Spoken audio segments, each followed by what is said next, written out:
Hello friends, welcome to InfoFuture. இந்த வீடியோவில் நம்ம வந்து Fibonacci Series வந்து ஜாவா ப்ரோக்ராமில் எப்படி பண்ணுறதுங்கிறத பார்ப்போம். லைன் பை லைன் எக்ஸிக்யூஷன் வந்து டீட்டெயிலாக பார்க்க போகிறோம். ப்ளீஸ் இந்த வீடியோ ஃபுல்லாக பாருங்கள். இப்போ இந்த ப்ரோக்ராமை ஸ்டார்ட் பண்ணுறதுக்கு முன்னாடி இந்த 3 விஷயம் என்னென்னு நம்ம ஃபஸ்ட்டு பார்க்கலாம். Input, process, output. இன்புட் அப்படின்னா என்னென்னா யூசர்கிட்டேருந்து நம்ம வாங்க போகிற டேட்டா வேல்யூ, அதுதான் இன்புட்னு சொல்லுவோம். ப்ராசஸ் அப்படின்னா நம்ம வாங்கின டேட்டா வேல்யூவை வச்சு என்ன ஆக்ஷன் பர்ஃபார்ம் பண்ண போகிறோம், அதுதான் வந்து ப்ராசஸ். அவுட்புட் அப்படின்னா என்னென்னா நம்ம ப்ராசஸோட ரிசல்ட்டு. நம்ம வந்து டேட்டா வேல்யூவை வச்சு ஒரு ஆக்ஷன் பர்ஃபார்ம் பண்ணோம், அந்த ஆக்ஷன் பர்ஃபார்ம் பண்ணதுக்கு நமக்கு ஒரு ரிசல்ட் கிடச்சிருக்கும், அந்த ரிசல்ட்டு தான் வந்து அவுட்புட்னு சொல்லுவோம்.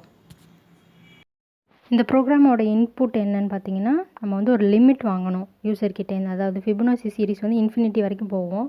உங்களுக்கு வந்து எத்தனை டிஜிட் வரைக்கும் உங்களுக்கு வந்து டிஸ்ப்ளே பண்ணணும் அப்படிங்கிற மாதிரி நம்ம வந்து யூசர்கிட்டேருந்து லிமிட் வாங்கணும். ஸோ அந்த லிமிட் வாங்குகிற இன்புட்டை தான் வந்து நான் வந்து கெட்டுன்னு ஒரு மெத்தடில் வந்து வச்சுருக்கேன். அதுக்கப்புறம் உங்களோட ப்ராசஸ் என்னென்னா Fibonacci சீரிஸ் நீங்கள் கண்டுபிடிப்பீங்க.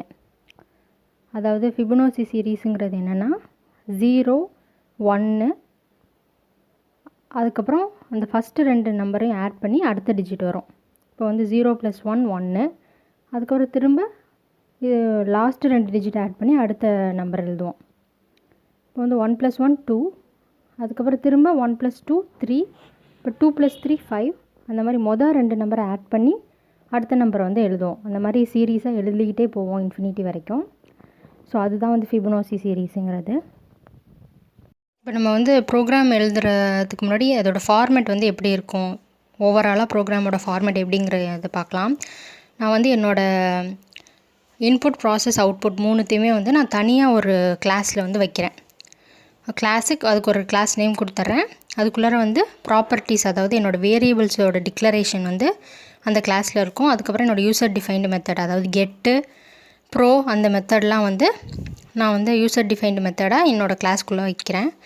அதுக்கப்புறம் மறுபடியும் நான் இன்னொரு கிளாஸ் நேம் கொடுக்குறேன். அதுதான் வந்து என்னோடய மெயின் மெத்தட் இருக்க கிளாஸு. ஸோ நமக்கு வந்து எக்ஸிக்யூஷன் வந்து மெயின் மெத்தட்லேருந்து தான் ஸ்டார்ட் ஆகும். ஸோ அந்த மெயின் மெத்தடை நான் தனியாக ஒரு கிளாஸ்க்குள்ளே வைக்கிறேன். அந்த மெயின் மெத்தட்குள்ளே நான் வந்து ஆப்ஜெக்ட் க்ரியேட் பண்ணுறேன். அதாவது எங்கே வந்து என்னுடைய இன்புட், ப்ராசஸ், அவுட்புட் இருக்கோ அந்த கிளாஸுக்கு நான் ஒரு ஆப்ஜெக்ட் க்ரியேட் பண்ணுறேன். அந்த ஆப்ஜெக்டை யூஸ் பண்ணி நான் வந்து என்னோடய மெத்தடை வந்து கால் பண்ணுறேன். ஸோ இப்படி தான் இருக்கும் உங்களோட ஃபார்மேட். ப்ரோக்ராம் ஸ்டார்ட் பண்ணலாம். நான் வந்து நோட்பேட் ++ எடுத்திருக்கேன். நீங்கள் வந்து எந்த எடிட்டர் வேணால் எடுத்துக்கோங்க. அதாவது நோட்பேட் இல்லை எக்லிப்ஸ். ஃபஸ்ட் நான் வந்து ஜாவா பேக்கேஜ் வந்து இம்போர்ட் பண்ணுறேன், java.io.asterisk. ஏன்னா நான் பஃபர் ரீடர் கிளாஸ் யூஸ் பண்ணியிருக்கிறதுனால இந்த பேக்கேஜ் வந்து இம்போர்ட் பண்ணுறேன். ஸோ என்னோடய இன்புட், ப்ராசஸ், அவுட்புட்டுக்காக நான் தனியாக ஒரு கிளாஸ் க்ரியேட் பண்ணுறேன், ஃபிப்னு. அந்த கிளாஸ்க்குள்ளே ஃபஸ்ட்டு வேரியபிள்ஸ் டிக்ளேர் பண்ணுறேன். n, a, b, c அப்படின்னு நான் வந்து 4 வேரியபிள்ஸ் வந்து டிக்ளேர் பண்ணியிருக்கேன். அதுக்கப்புறம் என்னோடய கெட் மெத்தடில் நான் என்னோடய இன்புட் வந்து யூசர்கிட்டேருந்து லிமிட் வாங்குகிறேன். Fibonacci சீரிஸோட லிமிட்டை வந்து யூசர்கிட்டேருந்து வாங்குகிறேன். அது வந்து என்னோடய கெட் மெத்தடில் இருக்குது. அடுத்தது என்னோடய ப்ராசஸில் வந்து நான் Fibonacci சீரீஸை வந்து கால்குலேட் பண்ணி டிஸ்ப்ளே பண்ணுறேன். அது வந்து என்னோடய ப்ரோ மெத்தட்குள்ளே நான் ஃபார் லூப் யூஸ் பண்ணி நான் வந்து என்னோடய Fibonacci சீரீஸ் வந்து டிஸ்ப்ளே பண்ணுறேன். அதுக்கப்புறம் என்னோடய மெயின் கிளாஸு, அதை வந்து ஃபிப் மெயின்னே நான் ஒரு கிளாஸ் க்ரியேட் பண்ணுறேன். அதுக்குள்ளே என்னோடய மெயின் மெத்தட் இருக்குது, பப்ளிக் ஸ்டாட்டிக் வாய்டு மெயின். அந்த மெயின் மெத்தடுக்குள்ளே நான் வந்து ஆப்ஜெக்ட் க்ரியேட் பண்ணுறேன். என்னோடய ஃபிப் கிளாஸுக்கு ஒரு ஆப்ஜெக்ட் க்ரியேட் பண்ணுறேன், எஃப் ஆப்ஜெக்ட்டுன்னு. அந்த ஆப்ஜெக்டை வச்சு நான் கெட்டையும் ப்ரோவையும் வந்து கால் பண்ணுறேன். என்னோடய ஆப்ஜெக்ட்.கெட்டு, ஆப்ஜெக்ட்.ப்ரோ. ஸோ இதோட என்னோடய ப்ரோக்ராம் முடியுது. ப்ரோக்ராமை .javaன்ற எக்ஸ்டென்ஷனில் சேவ் பண்ணுங்கள். அதுக்கப்புறம் கமாண்ட் ப்ராம்ப்ட் ஓப்பன் பண்ணுங்கள். ஃபஸ்ட்டு கம்பைல் பண்ணுறதுக்கு javac space file name .java. அதுக்கப்புறம் அதை ரன் பண்ணுறதுக்கு வந்து java ஸ்பேஸு கிளாஸ் நேமு. இப்போ நான் ரன் பண்ணி காமிக்கிறேன். ஃபஸ்ட்டு நான் கம்பைல் பண்ணுறேன் என்னோடய ஃபைல் நேமை வச்சு. எனக்கு எரர் இல்லை, ஸோ நெக்ஸ்ட் லைன் வருது. அதுக்கப்புறம் நான் ரன் பண்ணுறேன். எனக்கு என்டர் நம்பர்னு கேட்குது. ஸோ நான் வந்து Fibonacci சீரீஸ்க்கு லிமிட் வந்து 5 கொடுக்குறேன். ஸோ எனக்கு கால்குலேட் பண்ணி Fibonacci சீரீஸ் வந்து எனக்கு வந்து டிஸ்ப்ளே ஆகுது. நான் ப்ரோக்ராமில் வந்து ஒரு டேபு ஸ்பேஸ் கொடுத்து டிஸ்ப்ளே பண்ணுற மாதிரி கொடுத்துருக்கேன். ஸோ உங்களுக்கு நமக்கு விசிபிளாக பெருசாக தெரியறதுக்காக அதனால் எனக்கு வந்து இவ்வளோ ஸ்பேஸ் விட்டு வருது. இப்போ ப்ரோக்ராமோட எக்ஸிக்யூஷன் பார்க்கலாம். நம்ம வந்து ஜாவா ஸ்பேஸ் கிளாஸ் நேம்னு நம்ம எக்ஸிக்யூட் பண்ணோடனே எனக்கு கண்ட்ரோல் வந்து மெயின் மெத்தடுக்குள்ளார வரும்.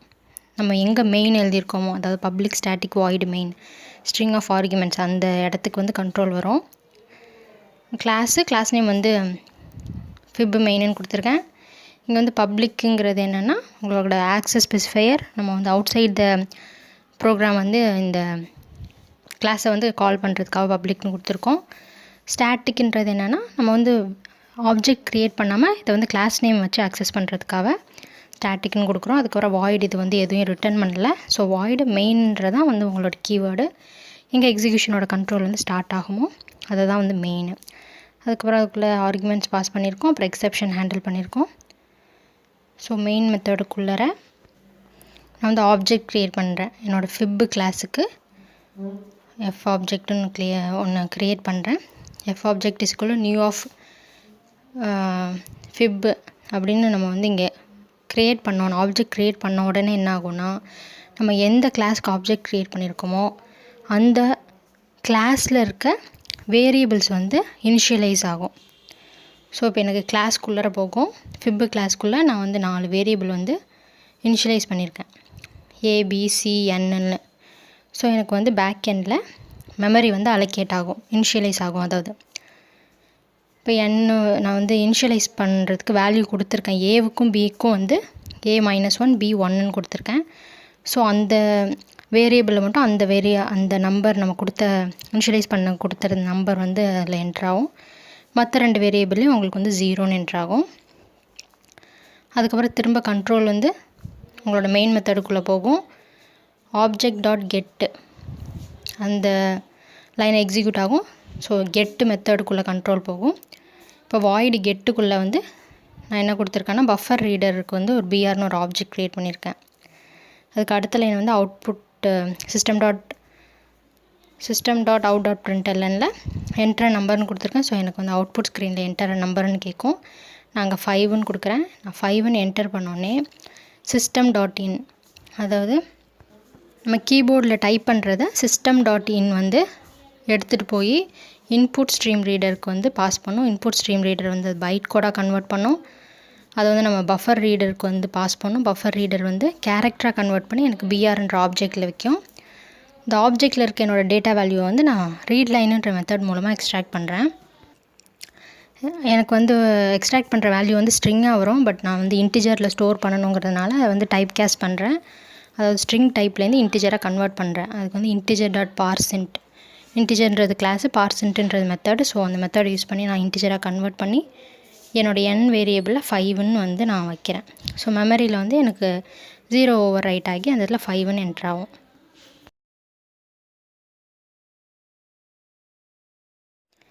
இதோட என்னோடய கெட்டு மெத்தட் முடியுது. அதுக்கப்புறம் திரும்ப கண்ட்ரோல் வந்து மெயின் மெத்தடுக்குள்ளே வரும். அடுத்த லைன் எக்ஸிக்யூட் ஆகும் object dot pro. So pro மெத்தடுக்குள்ளே எனக்கு கண்ட்ரோல் போகும். அதில் வந்து ஃபார் லூப்பில் int i is equal to 1ன்னு கொடுத்துருக்கேன். ஸோ ஐன்னு எனக்கு ஒரு வேரியபிள் க்ரியேட் ஆகும். அதில் 1ன்னு வந்து இனிஷியலைஸ் ஆகும். அதுக்கப்புறம் i லெஸ் தென் என்னன்னு பார்க்கும். அதாவது 1 வந்து லெஸ் தென் 5 கண்டிஷன் ட்ரூ ஆகுது. உள்ளார வரும் c is equal to a + b. ஏவிலையும் பிலையும் என்ன இருக்குன்னா 1 ப்ளஸ் -1. ஸோ அதை 2 ப்ளஸ் பண்ணால் 0. உங்களுக்கு வந்து சியில் வந்து 0ன்னு ஓவர் ரைட் ஆகும். அதுக்கப்புறம் அடுத்த லைன் வந்து system dot out dot print. ஏன் நான் பிரிண்ட் எல்ன்னு கொடுக்கலன்னா, பிரிண்ட் எல்ன்னு கொடுத்தா எனக்கு நெக்ஸ்ட்டு லைனில் வரும். பிரிண்ட்டுன்னு கொடுத்தா எனக்கு அதே லைன்லேயே வந்து கண்ட்ரோல் இருக்கும். ஸோ நான் சீரீஸ்னால் வரிசையாக ஆகணும், டிஸ்பிளே ஆகணுங்கிறதுக்காக நான் பிரிண்ட் கொடுத்துருக்கேன். பிரிண்ட்டு /t கொடுத்துருக்கேன். ஸோ எனக்கு ஒரு டேப் ஸ்பேஸ் விட்டு என்ட்ரு ஆகும். அவுட்புட் ஸ்க்ரீனில் வந்து எனக்கு சி வந்து டிஸ்பிளே ஆகும். சி வந்து 0. ஸோ அவுட்புட் ஸ்க்ரீனில் சி வந்து டிஸ்பிளே ஆகும். டிஸ்பிளே ஆகிட்டு அடுத்த லைன் எக்ஸிக்யூட் ஆகும். a is equal to b. So பியில் இருக்க வேல்யூ எடுத்து நான் ஏல வைக்கிறேன். ஏல வந்து எனக்கு 1ன்னு வந்து ரீப்ளேஸ் ஆகும். அடுத்த லைன் எக்ஸிக்யூட் ஆகும். b is equal to c. So சியை தூக்கி நான் பியில் வைக்கிறேன். சியில் வந்து 0ன்னு இருக்குது. 0 வந்து இப்போ எனக்கு பியில் ஓவர் ரைட் ஆகும். ஸோ பியில் இருக்கிறத ஓவர் ரைட் ஆகி 0ன்னு பியில் வந்துடும். அதுக்கப்புறம் கண்ட்ரோல் வந்து மேலே போகும். இப்போ i வந்து இன்க்ரிமெண்ட் ஆகும். i ஏற்கனவே 1ன்னு இருக்குது, அது வந்து 2ன்னு இன்க்ரிமெண்ட் ஆகும். அதுக்கப்புறம் கண்டிஷன் செக் பண்ணோம், I less than என்னன்னு. ஸோ 2 வந்து less than 5 ட்ரூங்கிறதுனால உள்ளே வரும். திரும்ப ஃபஸ்ட்டு ஸ்டேட்மெண்ட் எக்ஸிக்யூட் ஆகும், C is equal to A plus B. So இங்கே ஏலையும் பிலையும் உங்களுக்கு என்ன இருக்குது, 1 + 0 1. ஸோ C வந்து ஓவர் ரைட் ஆகும் 1ன்னு. அடுத்த லைன் எக்ஸிக்யூட் ஆகும். உங்களுக்கு சிஸ்டம் டாட் அவுட் டாட் பிரிண்ட்டில் டேப் ஸ்பேஸ் விட்டு C வந்து டிஸ்பிளே ஆகும். Cயில் வந்து 1 இருக்குது. ஸோ 0க்கு அப்புறம் 1 டிஸ்பிளே ஆகும். திரும்ப அடுத்த லைன் எக்ஸிக்யூட் ஆகும், A is equal to B. பியில் இருக்க 0 வந்து இப்போ ஏல வந்து ஓவர் ரைட் ஆகும். அதுக்கப்புறம் B is equal to C. Cயில் இருக்க 1 வந்து பியில் வந்து ஆல்ரெடி இருக்க வேல்யூ ஓவர் ரைட் பண்ணி 1ன்னு என்ட்ரு ஆகும். திரும்ப கண்ட்ரோல் வந்து ஃபார் லூப்க்கு மேலே போகும். I வந்து இன்க்ரிமெண்ட் ஆகும். I வந்து 2லேருந்து 3ன்னு இன்க்ரிமெண்ட் ஆகும். அதுக்கப்புறம் கண்டிஷன் செக் பண்ணோம், I less than or equal to என்னன்னு. இப்போ 2 வந்து less than or equal to 5ன்றது ட்ரூ. ஸோ கண்டிஷன் ட்ரூ ஆனால் உள்ளார வரும். திரும்ப C is equal to A plus Bன்ற ஸ்டேட்மெண்ட் வந்து எக்ஸிக்யூட் ஆகும். ஸோ A plus Bயில் உங்களுக்கு என்ன இருக்குது, 0 + 1. ஸோ 0 + 1 1. இப்போ அடுத்த லைன் 1ன்றது Cயில் வந்து ஓவர் ரைட் ஆகும். அதுக்கப்புறம் அடுத்த லைன் வந்து எக்ஸிக்யூட் ஆகும், சிஸ்டம் டாட் அவுட் டாட் பிரிண்ட்டில் டேப் ஸ்பேஸு ப்ளஸ் சியா. ஸோ அவுட்புட் ஸ்க்ரீனில் எனக்கு Cயில் இருக்க 1ன்ற வேல்யூ வந்து டிஸ்பிளே ஆகும். அப்புறம் அடுத்த லைன் வந்து எக்ஸிக்யூட் ஆகும், A is equal to B. So பியில் இருக்க 1 வந்து ஏல வந்து ஓவர் ரைட் ஆகும். அதுக்கப்புறம் B is equal to C. அடுத்த ஸ்டேட்மெண்ட் வந்து எக்ஸிக்யூட் ஆகுது. இப்போ உங்களுக்கு Cயில் வந்து 1 இருக்குது, அது வந்து பியில் ஓவர் ரைட் ஆகும். ஸோ பியில் வந்து 1ன்னு வரும். அதுக்கப்புறம் திரும்ப கண்ட்ரோல் வந்து மேலே போகும், I ++ I வந்து இன்க்ரிமெண்ட் ஆகும்.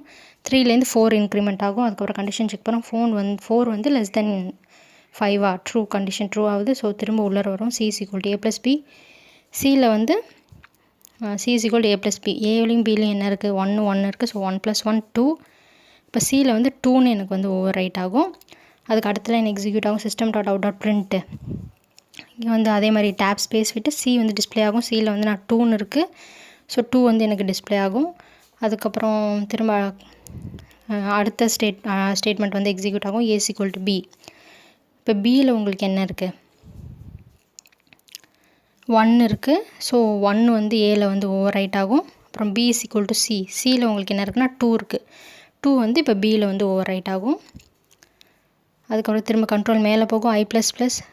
ஐயில் வந்து ஏற்கனவே 4 இருக்குது. 4 இன்க்ரிமெண்ட் ஆகி 5ன்னு ஆகும். அதுக்கப்புறம் கண்ட்ரோல் செக் பண்ணோம், 5 வந்து less than or equal to 5 ஆனால் கண்டிஷன் ட்ரூ. கண்டிஷன் ட்ரூ ஆனோன்னே உள்ளார வரும், C is equal to A plus B. இப்போ நம்மளுக்கு வந்து ஏல என்ன இருக்குது, பியில் என்ன இருக்குன்னா, ஏல வந்து 1 இருக்குது, பியில் வந்து 2 இருக்குது. ஸோ 1 + 2 3. Cயில் வந்து 3ன்னு ஓவர் ரைட் ஆகும். அதுக்கப்புறம் அடுத்த ஸ்டேட்மெண்ட் வந்து எக்ஸிக்யூட் ஆகும், சிஸ்டம் டாட் அவுட் டாட் பிரிண்ட்டில் ஒரு டேபு ஸ்பேஸ் விட்டு அதுக்கப்புறம் Cயில் இருக்க 3 வந்து அவுட்புட் ஸ்க்ரீனில் வந்து உங்களுக்கு ஒரு டேபு ஸ்பேஸ்க்கு அப்புறம் 3ன்னு வந்து என்ட்ரு ஆகும். அதுக்கப்புறம் அடுத்த லைன் வந்து எக்ஸிக்யூட் ஆகும், A is equal to B. So ஏல வந்து 1 ஓவர் ரைட் பண்ணிட்டு பியில் இருக்க 2 வந்து ரீப்ளேஸ் ஆகும். அதுக்கப்புறம் B is equal to C. பியில் இருக்க 2 வந்து ஓவர் ரைட் பண்ணிவிட்டு உங்களுக்கு Cயில் இருக்க 3 வந்து ஓவர் ரைட் ஆகும். அதுக்கப்புறம் திரும்ப லூப்பு மேலே போகும், இன்க்ரிமெண்ட் ஆகும். I வந்து 5லேருந்து 6க்கு இன்க்ரிமெண்ட் ஆகும். அதுக்கப்புறம் கண்டிஷன் செக் பண்ணும். இப்போ வந்து உங்களுக்கு கண்டிஷன் ஃபெயில் ஆகும். ஸோ லூப்பை விட்டு வெளியில் வரும். அப்புறம் ப்ராசஸ் மெத்தடை விட்டு வெளியில் வரும். திரும்ப வந்து உங்களுக்கு மெயின் மெத்தடுக்குள்ளே கண்ட்ரோல் போகும். அங்கேயும் லூப் க்ளோஸ் பிரேஸ் போட்டிருக்கிறதுனால ப்ரோக்ராமை விட்டு உங்களுக்கு வெளியில் வந்துடும். இப்போ அவுட்புட் ஸ்க்ரீன் பார்த்தீங்கன்னா நம்மளோட ஃபிபனோசி சீரிஸ் வந்து டேப் ஸ்பேஸோட 0 1 1 2 3 5ன்னு 2 3ன்னு 5 லிமிட் கொடுத்ததுனால அந்த 5 டிஜிட் வந்து உங்களுக்கு டிஸ்பிளே ஆகுது. தேங்க்ஸ் ஃபார் வாட்சிங் ஃப்ரெண்ட்ஸ். ப்ளீஸ் சப்ஸ்கிரைப் பண்ணுங்கள், ஷேர் பண்ணுங்கள், லைக் பண்ணுங்கள், கமெண்ட் பண்ணுங்கள். தேங்க்யூ.